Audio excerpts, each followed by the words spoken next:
Alamo has been distinguished by a seemingly endless number of enduring mysteries. Few concrete facts, including even the exact number of Alamo defenders, can be verified with a degree of certainty. The Alamo myth is firmly entrenched as a piece of national folklore, while ironically the true story of what actually occurred lies hidden in newly found or previously overlooked accounts by forgotten Mexican soldiers and officers. Other better-known accounts by Santa Anna's men, including those that magnified the resistance and the defenders' heroism to reflect favorably upon themselves and to portray events as a battle rather than a massacre, have proven less reliable.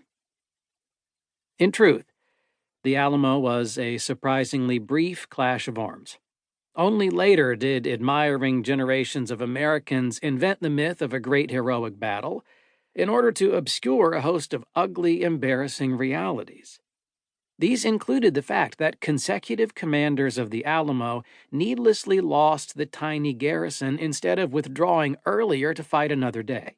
The ensuing disaster was reinvented as a noble self-sacrifice in the cause to save Texas, ignoring the obvious fact that those leaders foolishly chose to fight and die at a place of no strategic importance and for no gain. Rather than mounting a climactic last stand with a well-organized, tenacious defense, a totally unprepared Alamo garrison was caught in its sleep by a well-conceived night attack that took the men completely by surprise.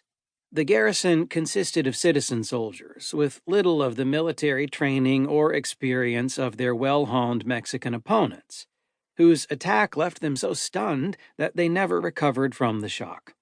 This initial tactical success ensured that hundreds of veteran Mexican troops had already reached the Alamo's walls before garrison members were aroused from their sleeping quarters, negating any chance of an organized, effective, or sustained defense. More of a rout and a slaughter than a battle in the traditional sense, the struggle for the Alamo lasted only about 20 minutes. Making it one of the shortest armed clashes in American military history for an iconic battle. Winning one of his easiest victories, Santa Anna's success was ensured when his troops swiftly breached the walls. This tactical success directly contradicts the portrayal of the event as an epic conventional battle, as envisioned by generations of historians and writers, Hollywood filmmakers, painters, and artists.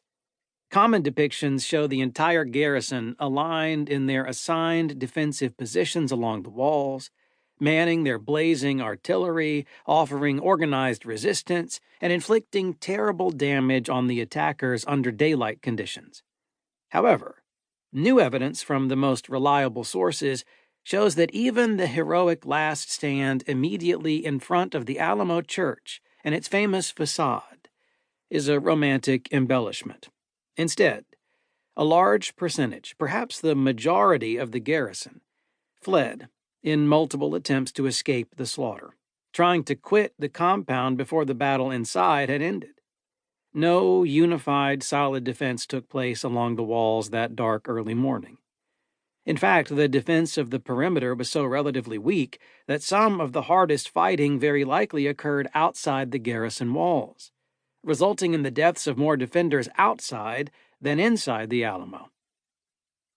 Given that the Alamo was a fortified position possessing a formidable arsenal of around 20 artillery pieces, the Alamo's defense was surprisingly weak, if not feeble. Had there been a tenacious last stand, Mexican casualties would have been far greater.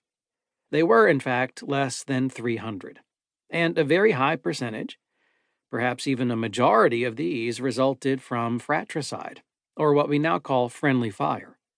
Contrary to legend, the greatest advantage for Santa Anna's attackers was not their numbers, which American and Texas historians have endlessly inflated, just as they have inflated Mexican casualties, but the stealthy surprise attack that worked exceedingly well under the cover of the late winter night.